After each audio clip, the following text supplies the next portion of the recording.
वह इस काली मंत्र में समझते हैं।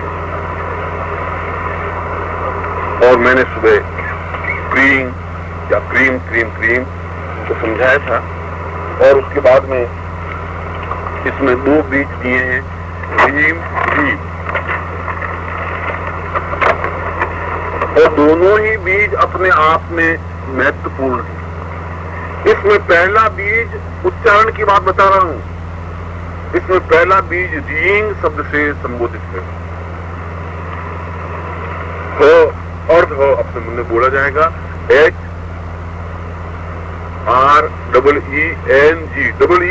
रींग, रिंग नहीं है।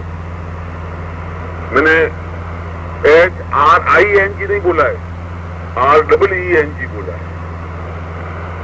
RING बोलूंगा तो रिंग हो जाएगा, और ये बोला रिंग और रीम, ये 2 बीज।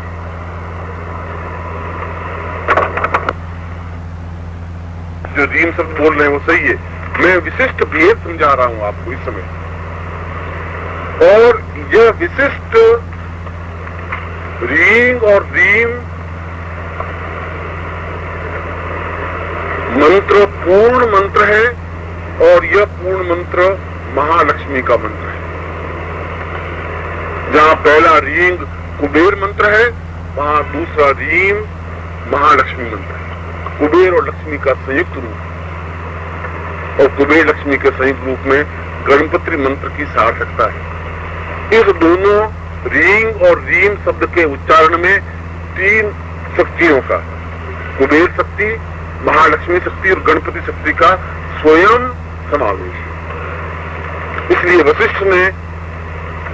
वशिष्ठ संहिता में इन दोनों के महत्व को स्वीकार करते हुए कहा है कि भूल करके भी, श्लोक में कहा है न पुनर्भवेति न पुनर्भवेति, इस मंत्र को भूल करके भी शिष्य को नहीं दे। ये मैं दोनों हाथ खड़े करके कह रहा हूं, वशिष्ठ कह रहा है। क्यों कह रहा है? इसी मंत्र के लिए कह रहा है, रींग और रीम मंत्र के लिए कह रहा है।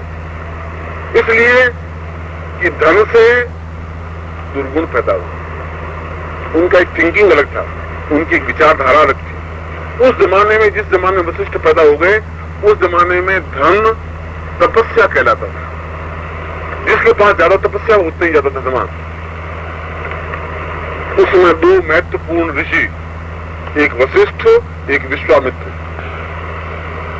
के जमाने में वशिष्ठ पैदा होते तो उनको मालूम पड़ता कि तपस्या से काम चलता नहीं है, धन की जगह धन से ही काम चलता है।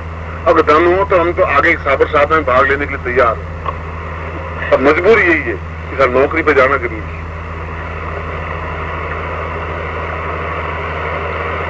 और उस अद्वितीय धन प्राप्त करने के लिए, अद्वितीय शब्द लगा रहा हूं, जीवन में पूर्णता प्राप्त करने के लिए जो विशिष्ट बीज, जो विशिष्ट साधना है, उस रहस्य को आपके सामने पहली बार खोल रहा हूं। और वह बीज है रींग रीम। और यदि पूर्णता के साथ बताऊं तो वह बीज मंत्र है रींग गंग रीम।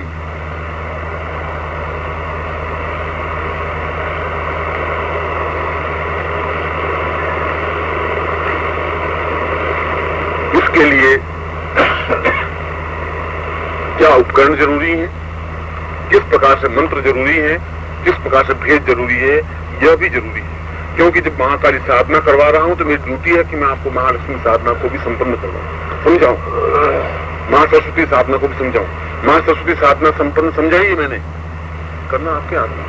मैं तो घोड़े को ले जा करके लगाम पकड़ करके तालाब के किनारे जाके खड़ा कर सकता हूँ, उसको बता सकता हूँ ये पानी बहुत स्वच्छ है, तेरे तृप्ति हो जाएगी। वो इन्ना के खड़ा हो जाए, अरे पी ले भाई, ये बहुत जरूरी है, फिर तुझे तालाब पे कोई नहीं लाएगा। बस वो ऊंट की तरह खड़ा हो गया तो आपकी इच्छा है। मैं तालाब के किनारे ला सकता हूँ, पानी नहीं पिला सकता, ये मेरे हाथ में नहीं। आप यहाँ से जाने के बाद में वैसे के वैसे भोला शंकर बन जाए, महापुरुष बन जाए, तो उसका तो मैं क्या कर सकता। और इस बीज के लिए लक्ष्मी समुद्र तनया, समुद्र से पैदा हुई, उनके पिता का नाम समुद्र है। इसलिए शंख को कुबेर कहा गया है। समुद्र से जो उत्पन्न होता है शंख, उसको कहते हैं कुबेर। शंख कौन सा? मोती शंख, जिसको लौकिक भाषा में मोती शंख कहते हैं।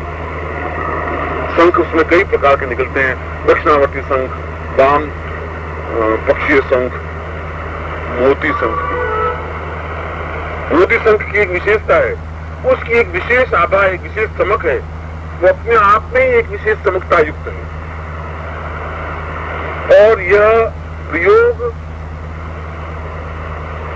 विश्वामित्र संहिता का प्रयोग है, अपने आप में अद्वितीय प्रयोग है। इसको केवल विश्वामित्र ने ही सिद्ध नहीं किया, वशिष्ठ ने भी सिद्ध किया उस जमाने में। उस जमाने में कहा कि यह विश्वामित्र की तपस्या और ताकत है, इस मंत्र की रचना कर सके, इस मंत्र का प्रयोग कर सके, इस मंत्र की विधि स्पष्ट कर सके, इसके उपकरणों को तैयार कर सके। और पहली बार मोती शंख प्राप्त हुआ उस जमाने में। अगर मोती शंख देखना हो तो मैं आपको बुला सकता है अनिल से, मगर यह प्रयोग अपने आप में अद्वितीय है। उस मोती शंख को किसी भी पंचमी के दिन, पांचम जिसको कहते हैं, प्रति एकम दूज ती चौथ पांचम, या किसी भी बुधवार से, कोई भी हो, इसमें कोई फर्क नहीं पड़ता, चाहे पंचमी हो चाहे बुधवार हो, क्योंकि बुध लक्ष्मी का और कुबेर का और गणपति का दिन कहलाता है। आप इस प्रयोग को देखें, इस प्रयोग को करें, आपको महसूस होगा कि इस प्रयोग में कितनी ताकत है, वो बताता है। क्योंकि यह प्रयोग आकस्मिक धन प्राप्ति का प्रयोग है, यह लक्ष्मी क्षरण प्रयोग है, यह कुबेर प्रयोग है, यह अपने आप में अद्वितीय मंत्र प्रयोग है, लक्ष्मी के लिए महालक्ष्मी प्रयोग है। उस मोती शंख को बुधवार के दिन प्रातः काल सूर्योदय से लगा करके 1.5 घंटे के भीतर भीतर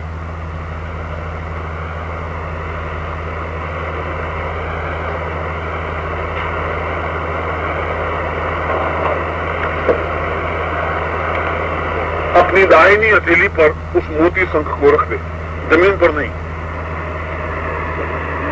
उसका मुंह खुद के सामने हो और सफेद धोती पहन ले, सफेद धोती ओढ़ ले।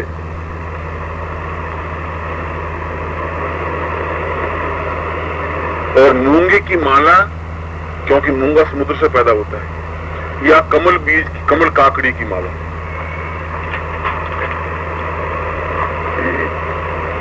या कमल गट्टे की माला, एक कमल गट्टे की माला को गले में धारण कर ले, या मूंगे की माला को गले में धारण किए, उससे जपने की जरूरत नहीं है। इस प्रकार का मोती शंख होता है, जिसके अपने आप में आभा होती है, लाइट होती है, प्रकाश होता है। और इसको, यह इसका मुख है। यदि आप, इसकी विशेषता यह है कि अगर तेज आंधी में इसे रख दीजिए तो स्वतः इसमें से आवाज निकलने लग जाती है, अंदर वायु गुंजरित होती है। इसको इस प्रकार से रखना चाहिए आप, यह हथेली हो, यह अंगूठा जुड़ा हुआ हो, पूर्णत्व पंचमी, ये पूर्णत्व का प्रतीक है, ये पूर्णतः मुद्रा है, जीवन में पूर्णत्व प्राप्त हो, धन पूर्णत्व प्राप्त हो, और इसको इस प्रकार से रखते हैं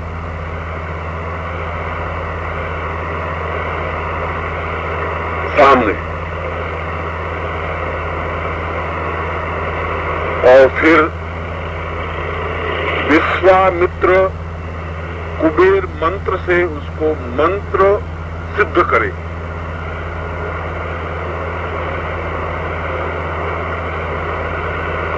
उस शंख को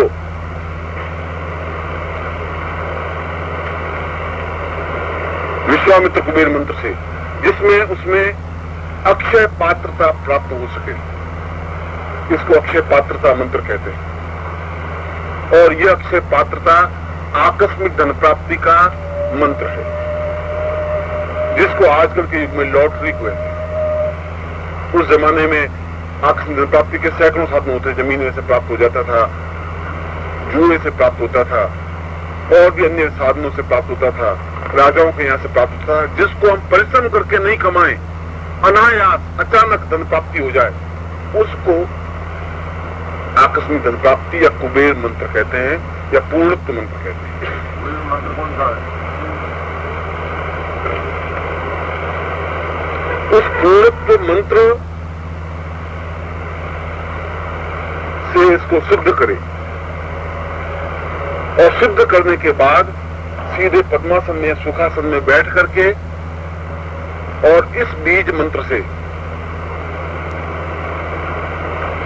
और वह बीज मंत्र मैंने बताया है रीम रीम। गम की ध्वनि बीच की है, वह मन में बोलनी है, गम उच्चारण युक्त नहीं है। मन कैसे बोलना है? रीम रीम। अब रीम फिर गम मन में बोलना है, री गम रीम। आप समझिए, पहले रींग, फिर ये तो उच्चारण युक्त हुआ रींग, धीरे से उच्चारण युक्त, होठ हिले बस, गम मन में बोलना है, और रीम फिर उच्चारण करना है। यह पूर्णत्व मंत्र है, फिर गणपति मंत्र है, फिर कुबेर मंत्र। फिर गम तो गम गम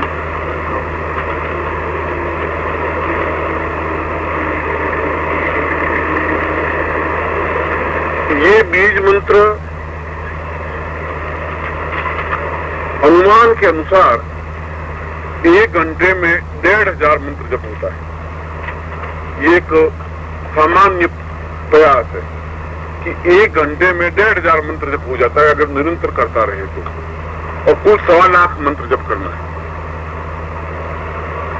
इसमें माला मंत्र जप हो नहीं सकता, माला तो पहनी हुई है, बाएं हाथ से माला फेरने का विधान नहीं है, दाहिने हाथ में आपकी शंख है, मोती शंख है, और यह शंख भी पूर्णत्व सिद्धि प्राप्त शंख है।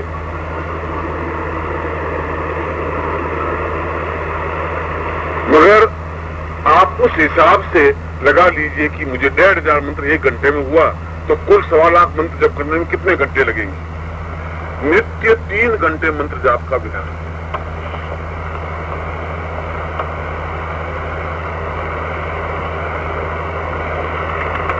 यदि आप में क्षमता हो तो 6 घंटे भी कर सकते हैं, मगर 3 के रेशियो में करेंगे, या 3 घंटे करेंगे, या 6 घंटे करेंगे, या 9 घंटे करेंगे, इस प्रकार से कर सकते हैं। 4 घंटे या 4.5 घंटे ऐसा नहीं करेंगे।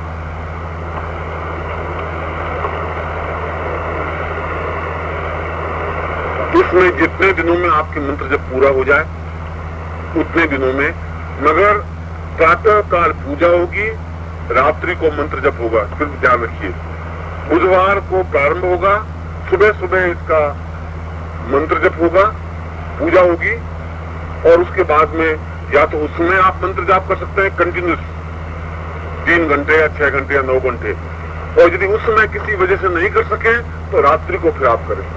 रात्रि के लिए किसी प्रकार के टाइम की जरूरत नहीं होती, और बुधवार को प्रारंभ करना जरूरी है, और बुधवार को ही समाप्त करना जरूरी है।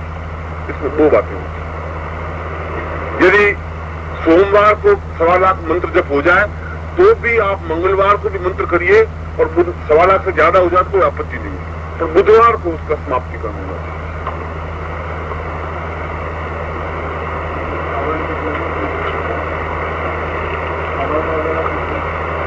अभी तो मैं जितना बताऊं, तो लड़का पैदा ही नहीं हुआ और उसके बाद में शादी तो जाएगी, वो भी वो पति पत्नी आपस में झगड़ रहे थे। इसको बुधवार से प्रारंभ करें, जिस प्रकार से मैंने बताया बुधवार को सुबह मुहूर्त बुध का ही चौगड़िया होता है, इसलिए मैंने बुध को सूर्योदय से 1.5 घंटे के भीतर सूर्योदय अंदाज से करीब 6:30 बजे शुरू हो जाता है। ये अंदाज लगाना चाहिए आपके पास। अगर मान लो मुंबई जैसे शहर में रहे तो सूर्योदय से निकले मालूम नहीं पड़े, कब निकला सूर्य उस फ्लैट में, तो अंदाज लगा देंगे कि 6:30 बजे से लगा करके 8 बजे के बीच में इसकी पूजन हो जाए। नित्य पूजन होगा, और पूजन में केवल इसी मंत्र से उसके ऊपर कुमकुम, बाएं हाथ से कुमकुम, जल, अक्षत, पुष्प जो भी चढ़ाए हाथ में रहेगा, बाएं हाथ से चढ़ाएंगे, और 5 चीजों से केवल पंचोपचार पूर्ण होना चाहिए। जल को डाला, पहुंचा, फिर धो लिया, पहुंच लिया, फिर कुमकुम या केशर, फिर अक्षत, फिर पुष्प, फिर दीपक। ये पंचोपचार पूजा कराए। उसके बाद में हाथ में ही रखे 3 घंटे तक वो हाथ में रहे और आप मंत्र जाप करेंगे। बुधवार को करेंगे, फिर गुरुवार को भी करेंगे, शुक्रवार को करेंगे, मगर कंटिन्यूटी में मंत्र जप होगा। इसमें 2 बातें जरूरी है। यदि आप सुबह से कर रहे हैं 3 घंटे, तो फिर 3 घंटे के बाद में फिर दूसरे 3 घंटे करें। ऐसा नहीं कभी 3 घंटे कभी 6 घंटे, ऐसा नहीं। यदि बुधवार को दिन को समय नहीं मिल पाता हो तो रात्रि को फिर आप 3 घंटे या 6 घंटे करें, तो दूसरे दिन भी फिर रात्रि को करेंगे, तीसरे दिन भी रात्रि को करेंगे। सुबह पूजा नित्य रोज होगी। इस प्रकार से जब 1.25 लाख मंत्र जब पूरा हो जाए बुधवार को, तब इसको किसी सफेद वस्त्र में बांध करके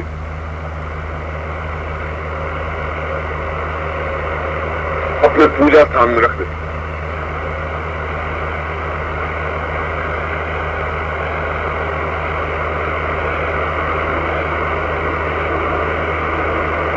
और उस बुधवार को जिस दिन ये मंत्र जब पूरा हो जाता है तो तर्पण करने की या यज्ञ करने की जरूरत नहीं है। केवल एक बटुक को भोजन करवाने की जरूरत है। बटुक कहते हैं जो कुंवारा हो, अविवाहित, उसको घर बुला करके भोजन करवा दे, जो आपका गोत्र का नहीं हो, अपना बेटा नहीं हो या अपना भाई नहीं हो या भतीजा नहीं हो, किसी भी पड़ोसी के या ब्राह्मण के किसी लड़के को जो कुंवारा हो, बटुक हो, उसको बुला करके घर में भोजन करा दे और उसको यथाशक्ति दान दक्षिणा दे दे। धोती दे दे, कुर्ता दे दे, नहीं हो तो 100 रुपया दे दे, नहीं हो तो पुष्प समर्पित कर।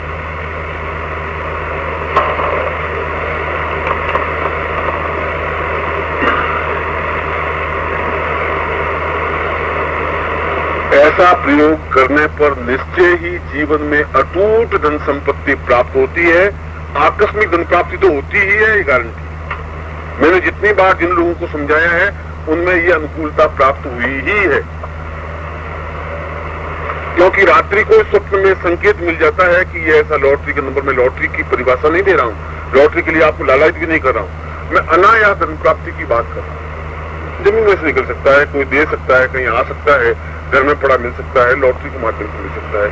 जो भी अनायास धन प्राप्ति के साधन हो, जो कि नियमों के अंतर्गत हो, नैतिक नियमों के अंतर्गत, कोई छल कपट वाली बात है। मगर यह मंत्र उतना ही तीक्ष्ण है जितने तीक्ष्ण आप हैं, हमारा जीवन है, जितना प्रामाणिक आप हैं कि आप जीवित हैं। अगर ये बात प्रामाणिक है तो ये मंत्र भी प्रामाणिक है। इस मंत्र से अटूट धन संपत्ति प्राप्त होती ही।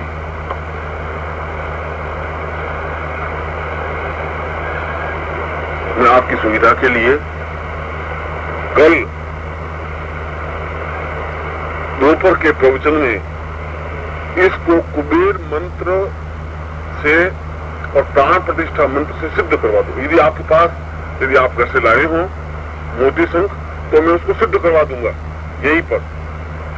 अन्यथा मैं आपको समझा दूंगा कौन से मंत्र होते हैं, मगर उसी विशेष ध्वनि के साथ इसको सिद्ध करना जरूरी होता है। आवश्यकता इसमें उस बीज जो पूरा विधान है कुबेर मंत्र का, वह कुबेर मंत्र उच्चारण योग्य नहीं है, ध्वनि योग्य है। ये जरूरी है, क्योंकि मंत्र की पूरी परिभाषा ध्वनि में है। कौन सा बीज किस प्रकार से उल्लिखित करे, काफी लंबा चौड़ा विधान है, करीब 15 मिनट का विधान है या 20 मिनट का विधान है।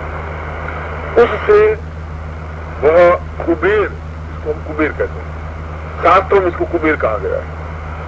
यह कुबेर प्रतीक है, कुबेर आकार का है। इसमें मोती शंख को इसीलिए घर में आप दक्षिण में पढ़ेंगे, दक्षिण में इसको कुबेर शंख कहते हैं।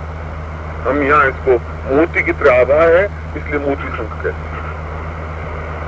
कल यह एक विशिष्ट प्रयोग होगा। यदि आपके पास यह मोती शंख होगा तो मैं जरूर उसको मंत्र सिद्ध, कुबेर मंत्र सिद्ध करवा दूंगा।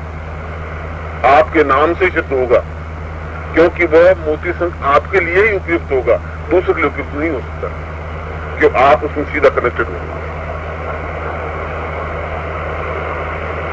यह बीज मंत्र है। इस संबंध में यदि आपको किसी को कुछ पूछना हो इस मंत्र के बारे में, इसकी ध्वनि के बारे में, इसकी साधना पद्धति के बारे में विचार किया। ये आप लोगों का मेरी नजर में ये सौभाग्य है कि इस प्रकार से मैं मंत्र तो बताने के साथ साथ में उसकी पूजा पद्धति और उसका मंत्र प्राण प्रतिष्ठा और कुबेर सिद्धि मंत्र कर सकता हूँ। आप इसका चमत्कार आप खुद देख सकते हैं जीवन में। ये गारंटी, ये चैलेंज है कि इसका महालक्ष्मी फल मिलता ही है। लक्ष्मी फल नहीं, महालक्ष्मी फल।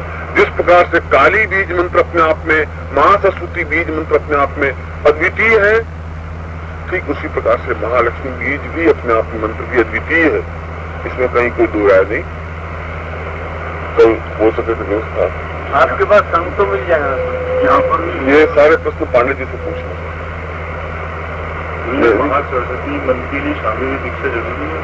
नहीं, कोई स्वामी दीक्षित आपको दी हुई है। आप जब मेरे सामने बैठे हैं, जब मैंने आपको अपने मुंह से शिष्य कहा है, तो आप दीक्षा युक्त तो है ही। यदि विशिष्ट दीक्षा नहीं ली है, अगर विशिष्ट दीक्षा ली है तो और पंचन युक्त, नहीं तो आप तो प्रिय हैं, मेरे आत्मा के अंश हैं। आपके प्रति तो मेरा यही शिष्यवत पुत्रवत स्नेह है। मैं तो आपको आशीर्वाद देता हूँ कि आप जीवन में पूर्णतः महासरस्वती महालक्ष्मी युक्त बने, जिससे कि जीवन में किसी प्रकार का अभाव नहीं, दरिद्रता नहीं बने। मैं आपको आशीर्वाद देता हूं।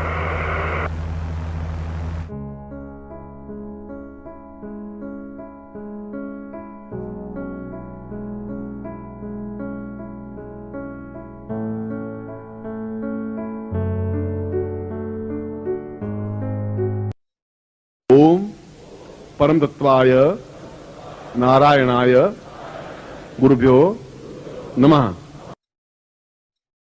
ओम ह्रीं मम प्राण देह रोम प्रतिरोम चैतन्य जाग्रय ह्रीं ओम नमः। ओम भूर्भुवः स्वः तत्सवितुर्वरेण्यं भर्गो देवस्य धीमहि धियो यो नः प्रचोदयात्।